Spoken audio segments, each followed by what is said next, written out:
In this notebook, we will use scikit-learn in action to perform a decision tree-based classification of weather data. This weather data was curated from sensor data of a weather station located here in San Diego, California. And the weather station has sensors that capture weather-related measurements such as air temperature, air pressure, and relative humidity. The data was collected from a period of 3 years, so it has longitudinal information from September 2011 to September 2014. And this ensures also that sufficient data for different seasons and weather conditions are captured. Let us now import our necessary libraries. So we go to our notebook. Hope you located the notebook called Weather Data Classification using decision trees in the zip file for the week that was provided. So we are in week 7, weather classification using decision trees. So I'm going to my first cell, starting to import the necessary libraries to get started with the analysis. The task of classification, as you just learned, is a supervised learning task, where we supervise the algorithm to learn how to label a given sample by training it. Here, we will leverage existing methods in the scikit library. As you see from what we import, we will be using the decision tree classifier for this example. So we have import pandas as a PD, sklearn metrics, accuracy score, sklearn, which is the scikit-learn, model selection, train test split, and then sklearn.tree, we import decision tree classifier. So these are all our imports for this notebook. And as a side note, you can import these libraries at any point in your notebook. For instance, when you use them and you're about to use them. But it's also a good practice to have them all listed on top of the notebook, so you'll often see them like this in practice. This ensures that the users of your notebook understand what you'll be using when they open the notebook. But it really doesn't matter in practice. So let's ingest the CSV file. Again, the CSV file is also given to you for this week in the folder called weather, and the name of the file is daily_weather.csv, daily_weather.csv. You already learned this. We'll be importing this into a pandas data frame. We'll call that data using the read CSV function. So let's import our data. Okay. We'll quickly look at the pandas data frame and the null values in it to give us an idea about the data set. But before that, let's remember this data is collected again from a weather station, right? Let's look at the columns in it. We'll see that air pressure AM, air temperature at 9 a.m., and things like that are in the data set, all the columns. And if you look at the markdown cell right below that, we describe what each of these columns are. Why are they named like that? For example, air pressure at 9 a.m. is air pressure averaged over a period from 8:55 to 9:04 a.m., and the unit is in Fahrenheit. You can understand, if you read through this markdown, you feel free to stop the video. You can understand more about this data set before we go on. And of course, we could look at this data frame after, hopefully, you've just read through that. What is this data bits in the markdown? And we see the values for different columns in the data set. And now we can look at the null values in it, if there are any null values. We see that there are some NaNs in this data set. So we see some rows with null values. So let's clean this data frame a little bit to get ready for analysis. This data set was curated a little bit, so there's not much to clean. In fact, very little to clean. But that number column, for example, is just a unique number ID for each entry. We won't need that, so I'll go ahead and get rid of that column. So let's go back to our notebook and delete that number column. And we've just looked at it, right? There are some null values. We'll drop those null values. And remember, the drop NA function in pandas will give you an opportunity to drop all missing values. So let's go to that cell. I'm just storing the number of rows before dropping the null values to a variable called drop before rows. It's 1095 rows. And let's drop the null values using data.dropNA, and we store that slice of the data frame into data again itself as a slice. And then after rows, I guess get the shape of that. We have 1064 rows after cleaning those null values. Let's see how many rows we dropped. If you actually execute this, we'll see that 31 rows overall was dropped. Let's call this that we cleaned our data set, and we can now get started with our classification task, which is the main goal as a learning objective from this notebook. We will use a classifier to predict humidity on a given afternoon by looking at the weather in the morning. So it gives us the ability to predict weather in the afternoon just by looking at the morning weather. It's useful in some contexts. And remember, we use the dropNA function to generate a slice of the data and assigned it to the data frame instead. Now we'll copy the slice into a new data frame. That is not a slice. It's a real data frame, or what we would call, the data was what we would call a view over the original data set. The one that we assigned it, we'll call this clean data, will be a real data frame again. And after this step, we will add clean data a new column called high humidity label. This new column will store 1 for humidity values higher than, as you see here, 24.99. And if we look at the relative humidity at 3 p.m., if it's higher than 24.99, it's going to give us a true-false value. We multiply this true-false value generated by that comparison greater than operator. We'll multiply that by 1, the true-false value by 1, to turn the column into integer values, 0 or 1. And when we actually print that column, we see that we have 1s and 0s. So to summarize what we did here, we created a new variable that's 0 or 1. That's our target variable.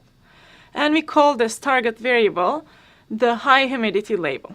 So we labeled our target variable as high humidity. So if it's 1, we know that value is high humidity or above 24.99. And if it's 0, we know it's below that. Going with the parametric function analogy, y equals fx, we will now create a new data frame called y for what we are trying to predict. So by looking at x, we'll try to predict y. That's the analogy. And we will do this by storing our high humidity label column into y. So now we are storing the high humidity label in our clean data into y. Let's uncomment y here to see what's stored in it. It shouldn't be a surprise that it stores that high humidity labels from the clean data. So now we have our labels stored in y. I'm just going to, for cleanness sake, uncomment y and move on. So we can also print out the first 5 rows of y and clean data to compare the humidity values with the high humidity labels and verify them. So let's do clean data, humidity at 3 p.m. dot head. We see the humidity values ranging from 12 to 76 in these 5 rows. and then y.head. And when we look at these, it indeed values, remember, about 24.99, 36, and 76 are ones. They're converted to 1 as a label, high humidity label. And values below that are turned into 0. Now we'll select the features for the data in the morning. Remember that we are using the morning data to come up with a predictor for the afternoon. And we will load all these morning 9 a.m. variables or features into a list called morning features. So here, let's run this one. Morning features, air pressure at 9 a.m., air temperature at 9 a.m. All of this is stored in a list called morning features. After we run this, we will create a matrix or a data frame, in this case, with only these morning features as columns. We will literally copy the values in those morning-related columns into a data frame called X. Remember, again, we are trying to do y equals fx. So that's why we call the labels y, and the input we'll be using to train x. So given the x, we'll try to come up with the y values. That's what we are trying to do. Here, the values in clean data, or now in X, are pretty standard data types. However, if they were lists or other more complex data types, we might have had to use a deep copy. In that case, we would have said inside those parentheses in the copy, deep equals true for the copy function. That will ensure if you have any complicated data types like arrays or lists in your input matrix, they'll be copied over to X in this situation. Now let's double check the columns for X and Y. So we can say X.columns. We see that everything we selected for, within those morning features are columns of X, and Y will have a label, high humidity label, as the column index. Great. So far, so good, I hope. Now we will start building a model. Our first model, a classification model using decision trees. To do that, we will split the data set into tests and training samples. So just as a reminder, we'll need to use, and if you look at this figure here from our slides before, we'll need to use some part of our data for training, and that's the training data, and we'll use the rest for testing. To do this, to be able to do this, we use train test split function to generate these two data sets. Now these two data sets will be slices of our original data set stored in X and labels stored in Y. Let's discuss a little bit the arguments here. Right? We have the train test split. We give it the X, our input, and Y, the labels for training. So in addition to these two, we provide a value for how much of the data we want to test with, called the test size. So we are telling this function, store 33% of the data, keep it, don't show it to the trainer, because we'll use it for testing later. We also have the random state seed here set as 324 in this notebook. Although this seed is changeable, it will lead to different partitioning of the original data set, and later leading to different prediction accuracy. So I strongly recommend that you keep it as it is if you'd like to follow along, and you can later on maybe test with different seeds. Okay, let's look at what this function has as a summary. Train test split here takes 2 data frames and returns 4 data frames, right? It's the X train, X test, Y train, and Y test. Now, please feel free to stop the video. I actually recommend that you do. and uncomment or add to the lines in the next code cell to explore these data frames before we go further. Hopefully you were able to uncomment and run those lines in the code block. Now let's use a decision tree classifier to train on the training data set, and I will name this training data set our decision tree. In a sense, it's a humidity classifier.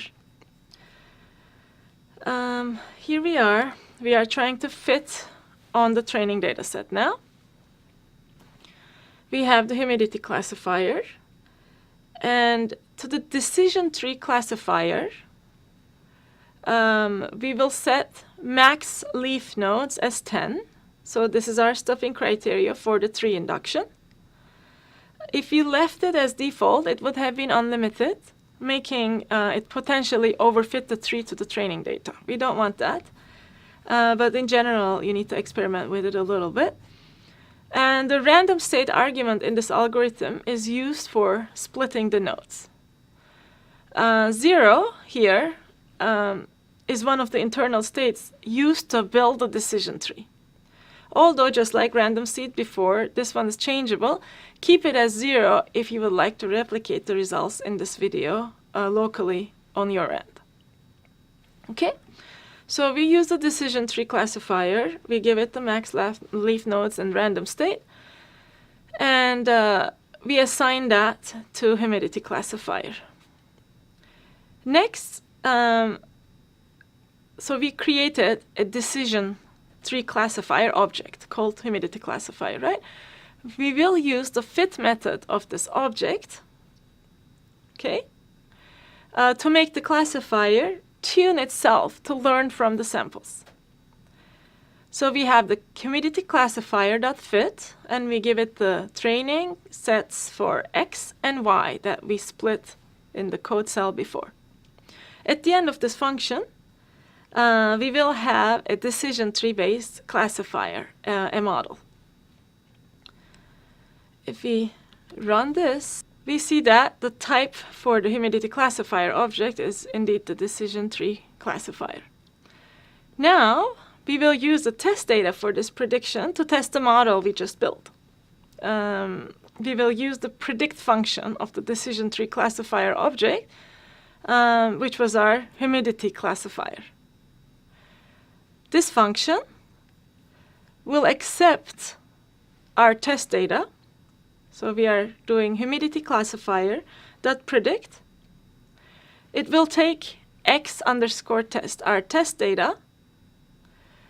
And that means we are asking the classifier to predict on the test set, which it has not seen at all during the training test, during the training phase. Let's run this and display the first 10 values in those predictions.